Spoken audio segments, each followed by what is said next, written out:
This is problem 3 of standard HEB 7, where we're going to apply the Pythagorean theorem to determine unknown side lengths in right triangles in real world and mathematical problems.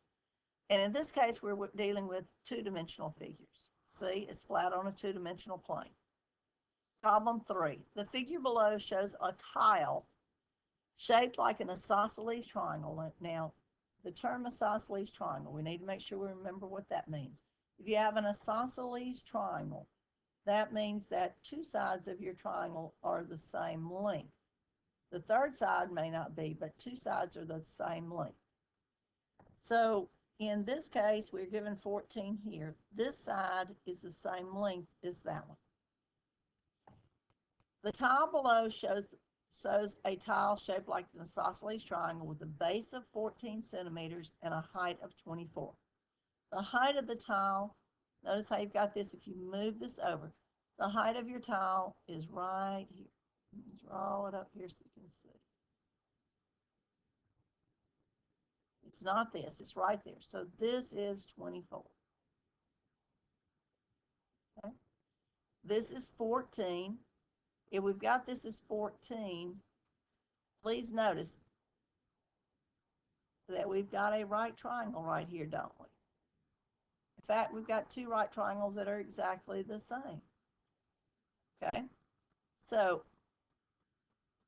this side, we can divide it into two equal pieces. Each side's the same length. This side's 7, this side is 7. What I'm looking for is the perimeter of the tile. The perimeter is the distance around. Okay, but I'm going to need to use this right triangle to be able to find this side length right here. I've got this side, perimeter is the distance around. I've got this side, I need to find these two sides. So let's find this side length here. Let's use this right triangle. When we're doing Pythagorean theorem, a squared plus b squared is equal to c squared. We have two sides in this right triangle. We have 7, we have 24. We don't have this side. This is the side that we need to be able to find the perimeter, the distance around. So a squared is, I can substitute 7 in place of a. A squared is 7 squared. The b, in this case, I'm going to call the b 24. That's 24 squared. And I'm looking for x squared. Your c is across from the right angle. Your longest side is across from the right angle. 7 squared is 49. Let's find 24 squared in our calculators. Take your calculator, put in 24 squared, or say 24 times 24, and you get 576. I'm going to substitute 576 in place of 24 squared, and that's equal to our x squared. Now let's add 49 plus 576 in your calculator, and you get 625. So I'm going to replace the 49 plus 576 with 625.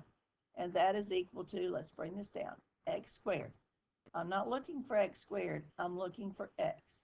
So I need to take the square root of this x squared to get it to x.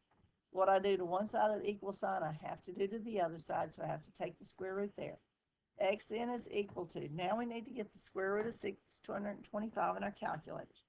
If you have a TI-30X 2S, put in second function, square root 625 equals, and it gets you 25. The square root of 625 then is 25. Okay, let's put this over here. First, let's check and see if that makes sense. I've got a right triangle. The long side, the hypotenuse, has to be the longest side. It's 25, this is 24, that's 7. Okay, so that would make sense. We're looking for the perimeter of the tile. That means we have to add up the sides, right?